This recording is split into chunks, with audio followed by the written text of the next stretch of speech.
the fifth entry in Amazon's Rings of Power may just be its worst yet. With a plot that moves slower than ever, trying to juggle too many storylines, characters changing their minds on issues that they previously stood very firmly by with little to no motivation, more tone-deaf imitations of the Peter Jackson trilogy, and of course some nonsensical cinematography. Now before we get into the visuals, here's a brief overview of the episode. We start off with Nori and the stranger as he learns to speak, and she tells him that he is essentially good. We then move into a traveling montage before the wargs approach and the stranger defends him. When Nori finds him treating his wounds with magic and decides to interrupt, she flees in horror when all of this, of course, backfires. We see our villains gathering before moving on to the Southlands, where Bronwyn is attempting to convince the crowd to stand together and fight the coming enemy. But the tavern keeper leads away half of their people and go pledge their loyalty to Sauron in exchange for their lives. Theo tells Arondir of his sword that he found, which leads to the discovery of the marking of Sauron on the land. This causes Bronwyn then to change her stance on the fighting and go join Sauron. In Numenor, Isildur's pleas to go to Middle-earth are rejected by his father. Galadriel teaches the soldiers to fight in this beautiful scene.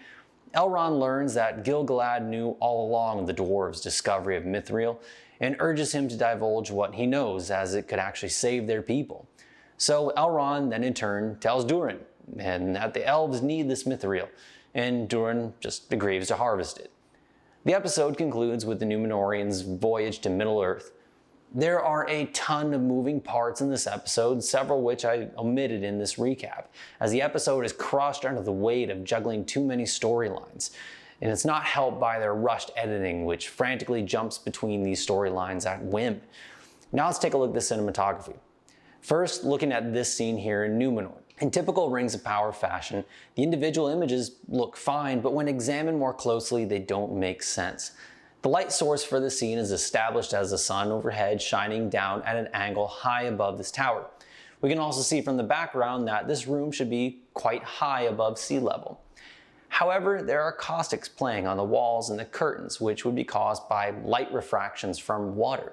Now, if you saw my video on the cinematography of Blade Runner 2049, you'll know that I'm a huge fan of this sort of technique, and being that this is an island kingdom, it would work great for maybe harbor scenes or for buildings that are really close to water, neither of which they do.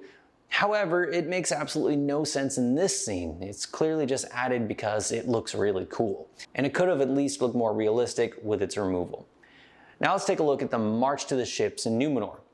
With changing positions and intensity of the sun based on the angle of the shot, the fake rose petals that don't interact with their environment being either directly in front of or behind their subjects, this cheap, weightless imitation of Faramir's departure in Return of the King keeps audience at a distance with its framing choice that just don't make sense, as it stays with tighter shots with longer lenses in scenes in this very large, expansive courtyard, where it would feel natural to film it in wider angles to get a scope. But then it films the wider angles with shorter lenses in scenes that have narrower passageways, leaving a ton of negative space to just be filled by plain walls and slim rows of awkwardly positioned extras. In flipping these two approaches with their lens choices, we actually could have had scenes that made better use of their space, using the longer lenses for those narrower corridors and wider lenses to show the expanse of the city. Now lastly, let's address the big one. One of the most obviously fake shots in the entire series, Galadriel's entrance onto the Numenorian ship. Now, like I had covered in my video on LED walls in The Mandalorian, a massive shortcoming of this technology comes down to the fact that even when circular, it still is a wall, and a flat surface cannot truly provide depth to a shot. So when filming with wider lenses, it becomes more apparent, highlighting the lack of distance between the subject and the background.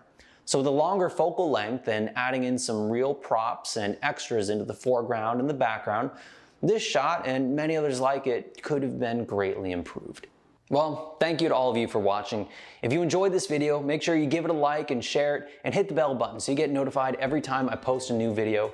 And if you haven't done so yet, take a moment, subscribe to this channel. I love getting to hear from all of you and interacting with you, so let me know down in the comments, what are your thoughts on the Rings of Power Episode 5? Frankly, my dear, I don't give a damn.